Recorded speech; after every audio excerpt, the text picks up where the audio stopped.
La Drôme est une rivière remarquable à plus d'un titre. Avec ses nombreux bancs de galets, ses bras multiples et sa forêt alluviale bien développée, elle offre un milieu de vie diversifié. Des espèces végétales et animales parfois très rares peuvent y être observées. Aujourd'hui, nous allons accompagner un groupe d'enfants bien décidés à faire plus ample connaissance avec l'une de ces espèces emblématiques. Bon, eh bien, bienvenue dans la réserve naturelle des Ramières. Donc, nous sommes ici dans un endroit qui est protégé, où on protège les animaux et on permet qu'ils aient un endroit pour se reproduire. Donc, souvent, ce sont des espèces rares, comme le castor, comme la loutre. Et cet endroit s'étend tout le long de la rivière Drôme, entre Cré et Livron, sur 10 km de longueur. Bon, ben maintenant, nous allons découvrir la réserve naturelle. Donc, on va traverser la forêt jusqu'à la rivière Drôme. Allez!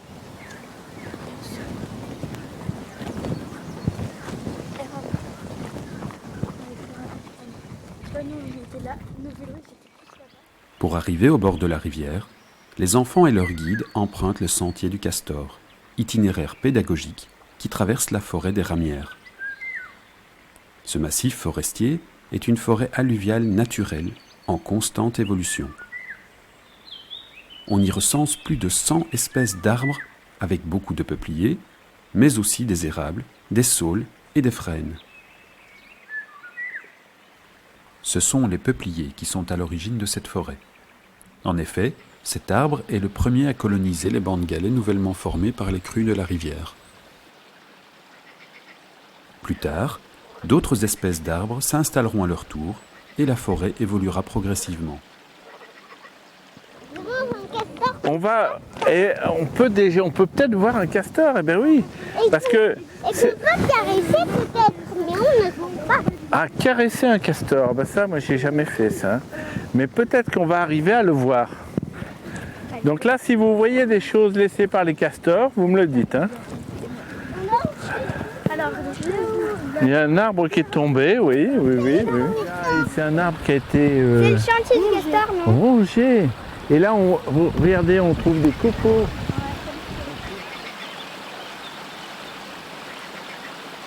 Donc ici, on est au milieu d'un chantier d'abattage. Les castors, ils vont abattre les arbres et ensuite, ils vont utiliser ces arbres pour éventuellement faire des barrages, pour consolider leur terrier. On appelle ça un terrier-hutte. Et puis, ils vont bien sûr manger les écorces et les feuilles.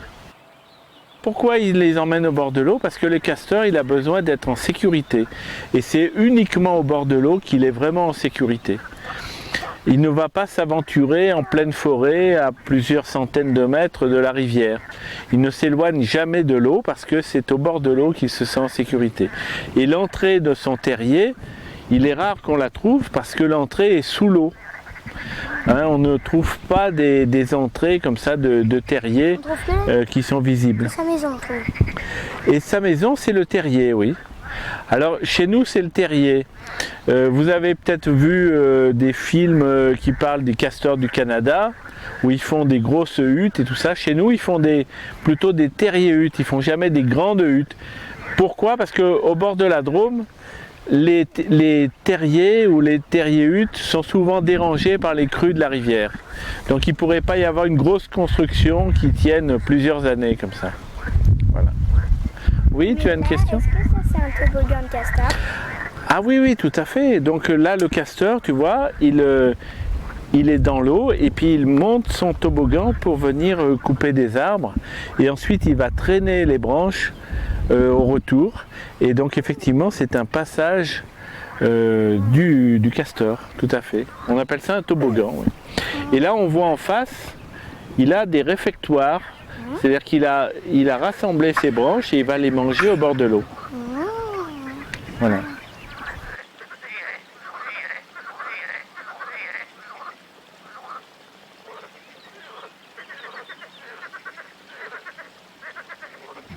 Il y a beaucoup de saules et de peupliers ici parce qu'ils poussent sans arrêt. À chaque fois que la Drôme déplace les galets, déplace la terre, eh bien ce sont des saules et des peupliers qui poussent.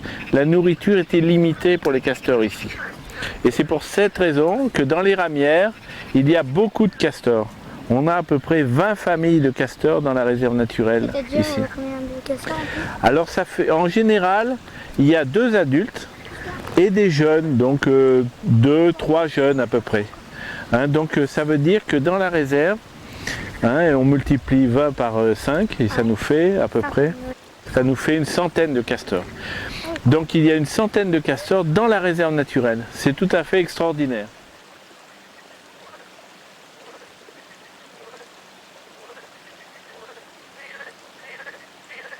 Après avoir découvert les indices de présence du castor au bord de la Drôme, les enfants vont maintenant se rendre aux abords du Rhône où les attend Hervé Penel. Salut les enfants, ça va? Vous êtes en forme?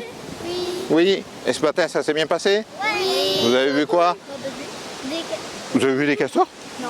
Oh, vous avez vu des indices? Oui. Ok. Et bien là, on va en regarder. Paul, il a voulu faire un peu... C'est vrai? Il voulait remplacer le castor? Bon, c'est pas grave. Donc là maintenant, cet après-midi, puisque vous avez vu des indices de présence du castor, on va s'intéresser un peu plus à cet animal.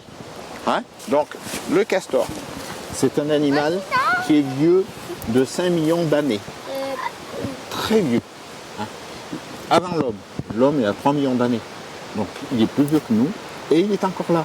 Ça veut dire qu'il a des capacités de ressources très importantes. Donc voilà un crâne de castor. Et pour transporter ces branches, il ne les transporte pas sous ses bras. Non. Il les transporte où?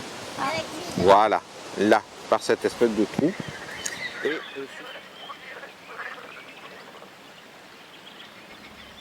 Comme l'explique Hervé, le castor est un animal plein de ressources. Doté d'une fourrure remarquable, ce rongeur qui peut atteindre 25 kg se déplace avec une grande aisance dans le milieu aquatique.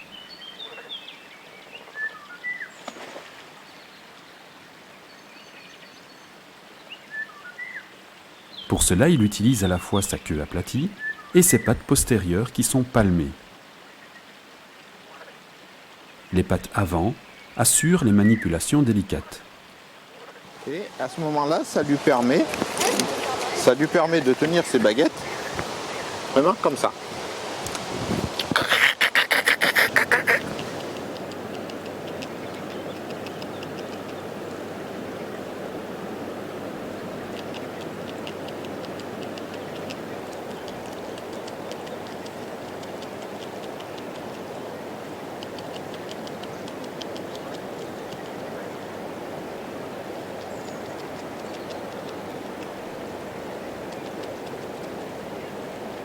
Etc.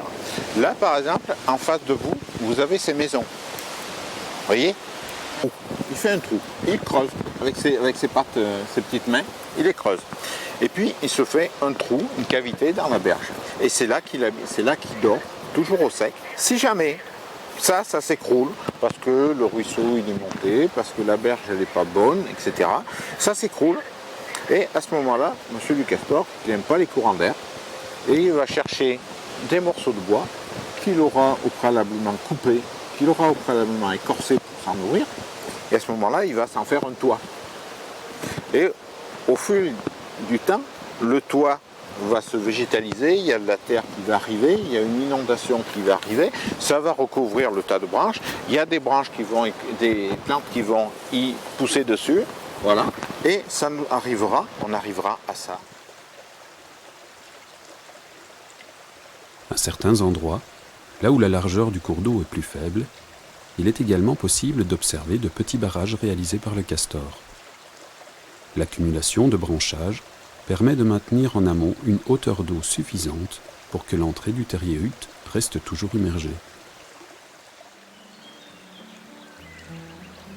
Hervé dévoilera aux enfants encore bien des choses sur la vie des castors, sur leur façon de vivre au bord du Rhône, comment ils passent l'hiver bien à l'abri, ou encore sur les combats entre mâles territoriaux.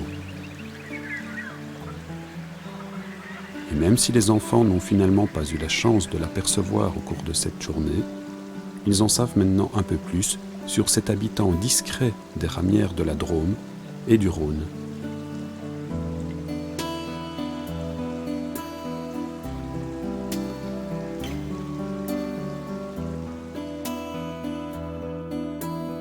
Bonjour, je suis Paul, un castor.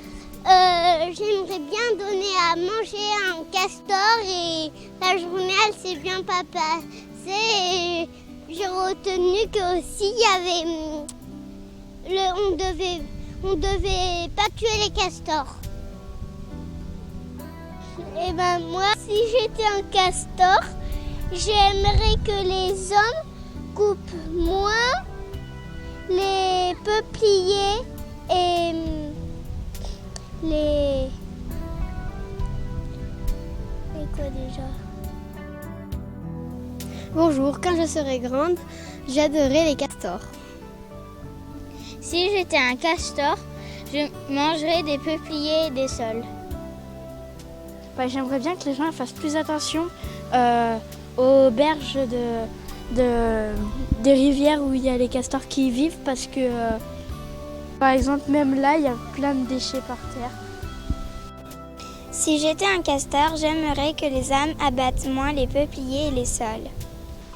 Bonjour, je suis un castor et ma vie est très bien comme ça. J'aimerais bien que tout continue comme c'est maintenant. Et voilà.